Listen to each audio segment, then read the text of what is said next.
So, hello, viewers, and welcome to this episode of Not in January. I'm with my wonderful friend, Amy Connor. You're going to love her. And this episode is about health and intuition and your physical body and your mind and everything that's connected to it. And Amy, well, I'll let Amy introduce herself in a moment, but that's what we're going to talk about in this episode.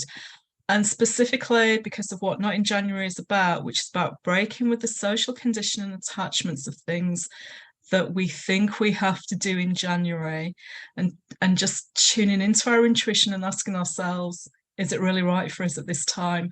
So Amy, thank you for doing this with me. I'm so pleased you said yes. Can I ask you to introduce yourself to all our viewers? Of course, and thank you so much for asking me to do this with you. I'm excited to be here. So I'm Amy Louise Connor. I am a dog mum and I live in Hornsey in East Yorkshire, and I'm the founder of Vagina Truth Bomb. I'm a women's health specialist and I am just passionate about everything to do with health, wellness and well-being. Super, great introduction. Thank you, Amy. So let's get straight into this because we're releasing this episode in January, after which people will have experienced Christmas, overindulging with food, potentially with alcohol. You know, our bodies have probably taken on more than they can cope with. It's probably set our minds on edge. We've been around people who may trigger us, or we've been running around and doing more than usual, trying to fit everything in. And that has an impact on us. So people may have loads of emotions around this. So I'm going to start the diet now, I'm going to go to the gym now. And they may have guilt over what they've done as well. So what's your message to people who are feeling emotion around everything that's kind of happened over the Christmas period? Yeah, I think what you've shared is absolutely spot on. Like, the Christmas period is when our boundaries are at their most vulnerable. We have so much going on. We've got so much temptation around food, drink, sleep patterns change. We have like that week, don't we, where no one even knows what day it is, or like we don't know what time it is, what day it is. And just everything goes to pot, which is a really, really good thing to be able to switch off from time restraints and work and everything else. But embedded in that, we have this other pressure on our bodies, on our minds, on our well-being to perform to other people's needs. And I know I'm speaking from experience, and I know there's lots of other people that experience this, where we get pressure from family members to attend things that we don't really want to attend. There's the financial pressure. We've probably all spent too much. We've all eaten too much, drank too much. And then we get into this social conditioning of January the 1st being this magical day where everything is meant to change, and new year, new me. And we get these pressures to change. And often it's really unrealistic change. It's to change really quickly. And two of the most common ones that I hear are, I'm not going to eat any more chocolate, or once all the Christmas chocolate's gone, we're not having any more, that's it. And I'm going to join the gym, or I'm going to start an exercise program. And it's just not the right time. We are in a period of winter. We've been given this festive season of overindulgence and enjoyment, and as I've said, that break of boundaries, and to then expect ourselves to transform into somebody else, or to incorporate another habit in a short period of time. Our nervous systems aren't built for that, and our bodies need us to feel safe. That's the one thing that is going to help everybody's health improve massively, is feeling safe in their own bodies and honoring their own body. So The biggest message I would have for anybody in January is to spend time reflecting on how they felt during Christmas, not how they think they should have felt. Because we have this expectation. It's one day and we have so much pressure around it, so much pressure. And to really reflect on how you feel about what you're doing and where you're giving your energy away. And for me, there's a lot of pressure from my family for us all to spend Christmas Day together and have this hallmark Christmas experience that is completely unattainable. And just, everybody's having the best time ever. And I've learned through listening to my body that I can't cope with that. I need time and space to myself, to be with my family being, my husband and my dogs, and just having time to close the year together as a family unit and not have to have anything to do. To really relax into that feeling of it's okay for me to be selfish. It's okay for me to put my needs first and to say no to other people. And this is a really interesting topic for me because last year I let my boundaries slip and my body responded by me being in hospital with appendicitis on Boxing Day. And I was in extreme pain, just completely terrified. And it wasn't until I really tuned into what my body was trying to tell me. It was like, look, we've been telling you for years that you cannot keep this up. This is not healthy for you. This is not what you enjoy. It doesn't mean that you don't love your family. It doesn't mean, that you don't want to ever spend any time with them at all. It just means that you need to celebrate this festive season how you want to celebrate it. And, when I had that conversation with my husband, it was actually how my husband wanted to celebrate it as well. And we'd just been stretching ourselves to accommodate everybody and, just constantly in the car driving from one place to the other to meet other people's needs. So my message would definitely be to reflect back on how you're feeling, how you felt about Christmas. Have you overspent because you feel that's where your worth is? Buying people expensive gifts, giving gifts to lots of people. Is that where you feel other people get value from you from? Does that make sense? Yeah. No, it does make sense. Absolutely. Yeah. It's kind of filling that hole in your life, isn't it? Yeah. And it's such a massive thing that I see in a lot of women, a lot of my clients, this need to give, whether it's material things or whether it's cooking for lots of people, like having to be the one that's providing the meal, doing all the work. That could be another thing. Maybe you're that person who is holding Christmas together for everybody else, and you're just spending the whole time in a stress response because you've got to get the sprouts on and you've got to get the turkey ready and like wrap the presents, and there's so many different aspects. Christmas is such an interesting topic, isn't it? It's just when everything goes for everyone. You just remind me, I've got a friend who the week before Christmas, her husband and the two kids, they decided to go on holiday. Her husband had booked some incorrect dates. And when he said, oh, should we just go the week before Christmas? Her initial response was, oh, I can't do that. And then because she knows me, she went, hang on a minute, why can't I? I'm going to my mum's on Christmas Day.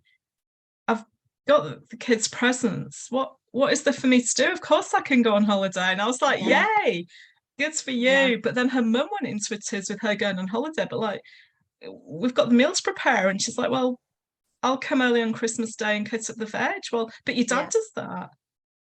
Well, dad can do that. Well, I'll come the day before. And it's these artificial pressures and deadlines, isn't it, that we put on ourselves. And it's huge.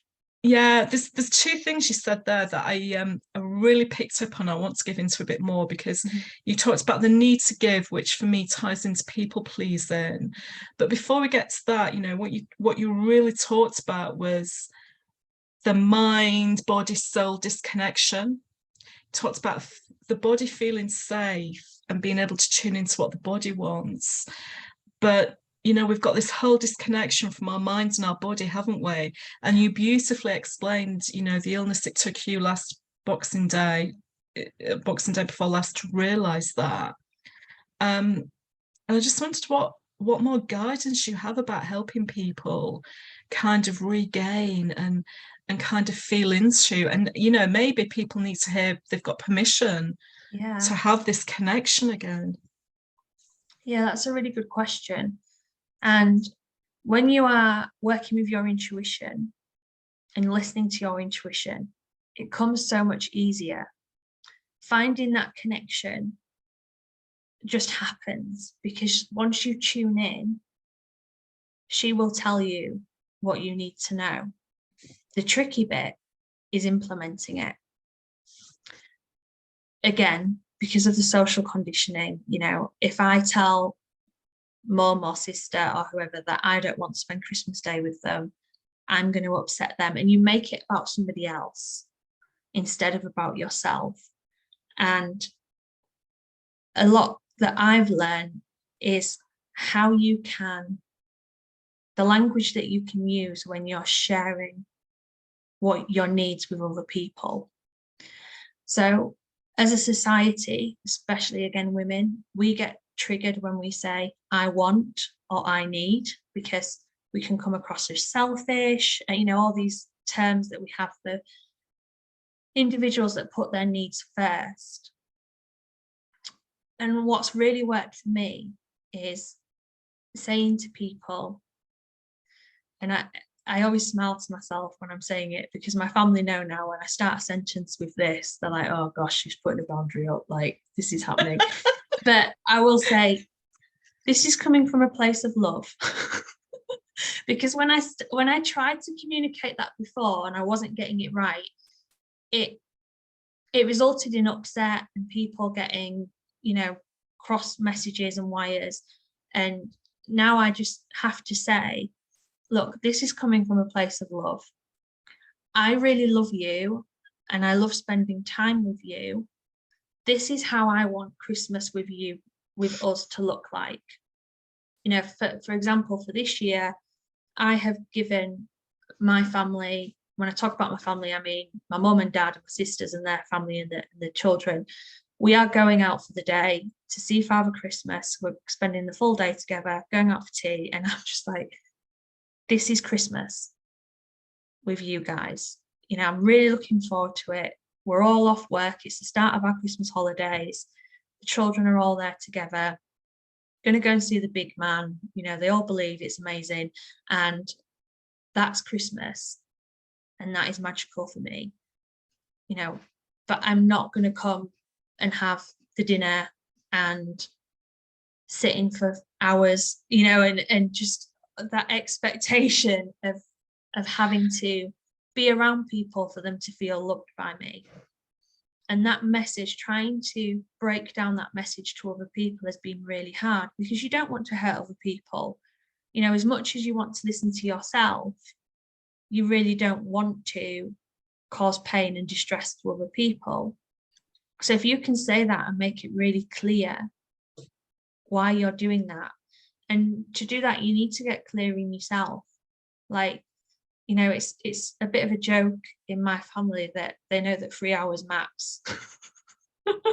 And I've had enough. And I'm like, oh yeah, how long are we staying? Because I'll just need to go and ground myself and get in my own space. But it doesn't mean that I don't love them or don't want to spend time with them. It's just I know my boundaries of my body. I know what I need. So really looking at how you communicate that to other people and how you communicate it to yourself. For you to know, I am worthy of having, even if it's just something as simple as, I want to sit and watch this film on my own because it's my favorite Christmas film. The rest of the family don't like it, whatever it is, and I want to have a hot chocolate, and I want to, I want this time, and just to be able to say to yourself, I'm worthy of that. And look at all the things that you do for other people. And a really good one as well is to, there's that saying, isn't there? Talk to yourself like you would your best friend. If your best friend was saying to you, oh, this afternoon I'm gonna have a bath, put my pajamas on, light the fire, and get my Christmas film on and just relax, you won't be going, well, don't you think you've got X, Y, and Z to do? And shouldn't you be chopping the sprouts or putting a cross in the sprouts or something? What about hoovering the stairs? Like all these things that we feel that we need to do, because that's another part of Christmas, isn't it? Like this, we feel like we need to have the house immaculate.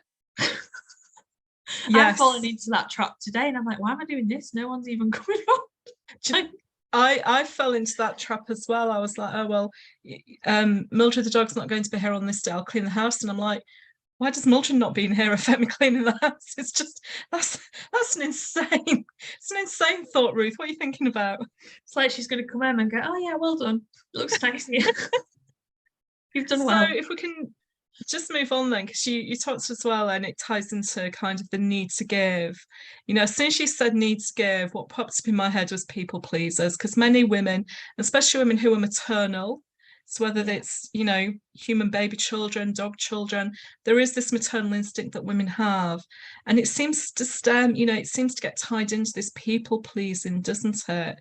And what are your thoughts on that? Because you probably see it with your sisters and other family members and your clients as well. Yeah, it's a really interesting one, because there's the people pleasing from wanting to give, to feel worthy of and valuable to others, but there's also the discomfort around receiving and not feeling worthy of, like I said, asking for time to watch a film is the same as receiving a gift from somebody. And we have that thing, don't we? If someone sends me a gift, oh, I haven't got them anything, oh no, I'm the worst person ever.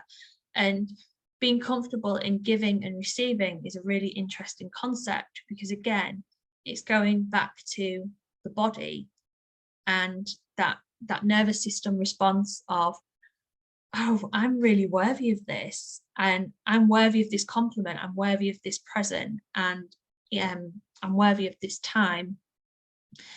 And people pleasing can be a really, really difficult one to address. What impact, sorry to interrupt, but what impact does it have on the body, on the physical body, when we overcompensate and are not able to receive? Well, you're just running on empty all the time, aren't you? Because you're not filling yourself back up. And from a nervous system response, you're almost in a stress response all the time, because you're looking, and I was the queen of this at one point. I would be thinking, oh, I've got to get presents for everybody, and I've got to make sure that if someone invited me to their house, I'd make sure that, I'd do this anyway, but I'd make sure I was like helping tidy up, and like I'd be actively the one just needing to be needed, and needed for my value to be seen, and for my to feel that I was wanted and needed in that moment. And I'd see it a lot when I was younger. If we were going out, I'd say, oh, I'll drive, I don't mind being the designated driver, because then I think that I was giving something and I was of value to the group. And it can just show itself in so many different ways. But it's such an interesting one, because again, at Christmas, it shows itself so much. And like last Christmas, I can remember having a conversation with my sister, and she was getting stressed about what to buy certain extended family members that she hardly ever saw. And she was trying to buy gifts for the children, and and I just said to her, look, have you got a WhatsApp group with you all in? And she's like, yeah. So I said, right, just send a message saying something along the lines of, hi everyone, I just want to let you know we're not sending presents this year. However, we do send you best wishes, just send them a really lovely message, just saying, we've decided not to send presents this year. You don't have to justify why. Just say, da da da da. And she sent it. And then everybody else in the group was like, oh, yeah, that's so much easier if we just don't send if we just don't send the present. Just text that one person, doesn't it? Yeah, because I think everybody else in the group was just like, oh God, what do you get? Like, what do you get people? And when it comes to children, the majority of children have so many toys and material stuff, and you don't have the space in the house for all the toys. So you're like, oh, where are these all going to go? And there's just so much that you don't have to give materially. And you can offer other things as gifts, and they can be given all year round as well. Like, even if it's walking a friend's dog for them because they're not very well, or offering to pick a child up on the school run for them because they're flustered, or there's just little things, little gifts that you can give throughout the year, where it doesn't mean that at Christmas the expectation of gifts is your whole value to that person for that year. And intentionally, I haven't given a lot of gifts this year because I know that I am somebody who will overgive and feel like, oh, I need to give gifts to all these people because I need them to know that I really care about them. And when the mail strikes happened, I actually did a bit of journaling myself and was just like, look, I've got really comfortable with receiving and knowing that I'm worthy of receiving gifts. So maybe I need to look at, particularly around Christmas, because there are friends that I never see, and I'm calling them friends because they're not really, because we've just, no fault of anybody's fault. We've just evolved beyond each other. There's still a lot of respect and love for each other, but I'd be again like in this position of, oh, I've got to buy them a gift, and sometimes it'd just be like, oh, I'll get on Amazon and look for something really generic. Yeah. Yeah. I, for the past few years, my nieces and nephews, I've done I've written a little poem and printed out a little certificate for days out, and it ends up costing me far much more money. Yeah. Because you've got to go to the gift shop, you've got to buy lunch, you've got the entry fees, you're driving somewhere, but we have the memories. Yeah. And this year, my two nephews, who were 13 and 9, neither of them didn't particularly want anything for Christmas. So I said, instead of spending the money on you, can I give that to a charity who's going to buy a present for a child who wouldn't get one? And to my amazement, they both said yes, and that's what we've done. And we chose the gifts together. So we bought 2 footballs and 2 skateboards. Oh, brilliant. Because we're worried about getting anything that you had to plug in, because people are worried about, we didn't want to create more stress. And so that's what we did this year. But it feels strange when you turn up and it's like there's nothing for them to open. So I've created a certificate with a little poem to say how amazing they were, to allow someone else to have a gift instead of them. And it's going to be wrapped around a few chocolates. Yeah. Just as a gesture. Yeah. And just, asking them to feel into the joy that child is going to have when they open that present. Because we do the shoe boxes. My mum's always done, the shoe boxes that they send. No.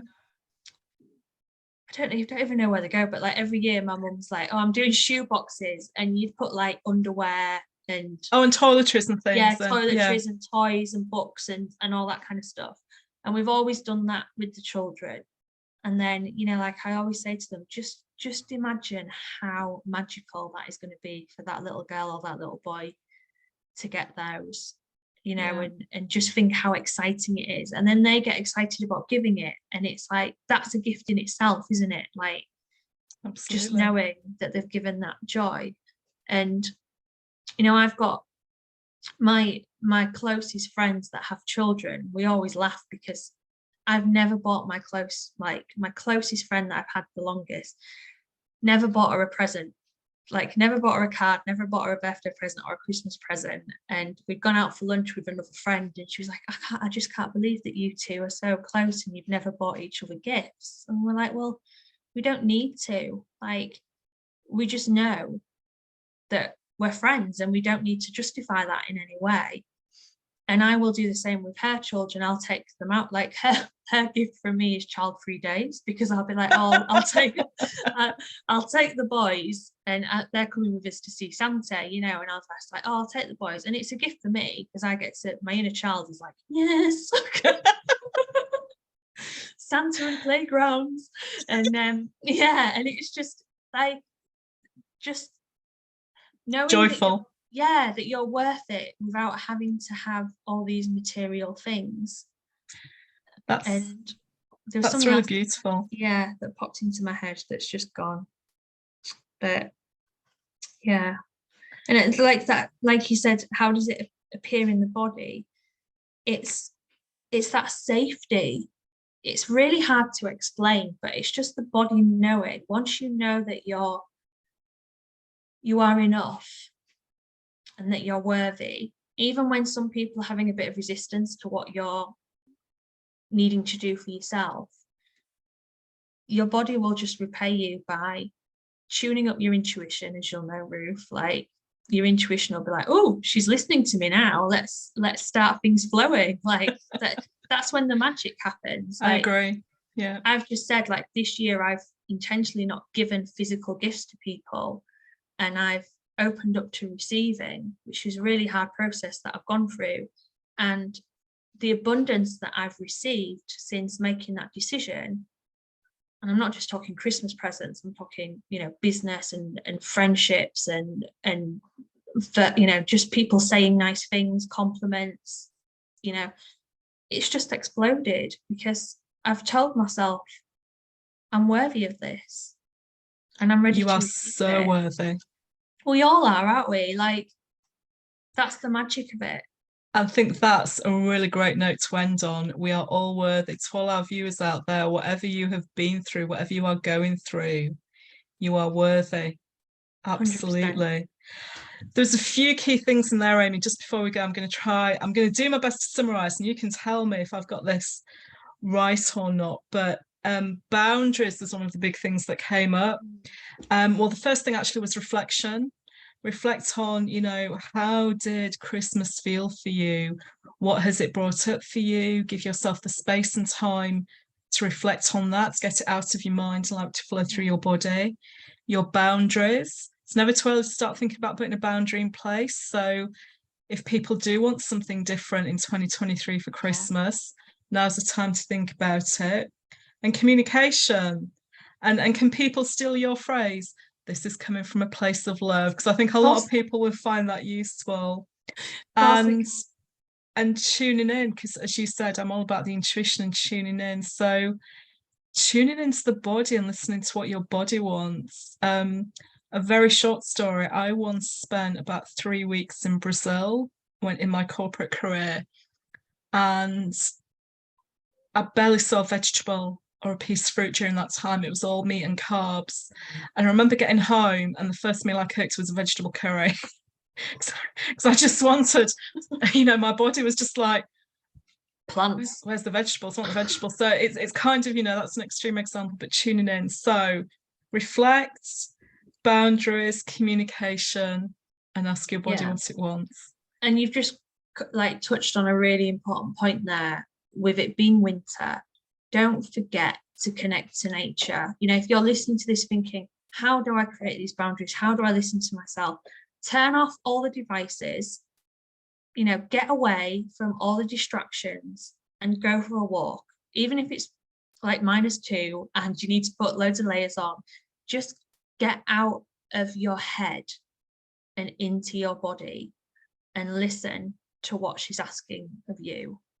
And it can be as simple as just going for a walk and just focusing on where you're putting your feet, you know, rather than thinking about, oh, what do I need to do for tea? And, you know, all these other things. Just getting out in nature, touch a tree, touch a plant, Perfect.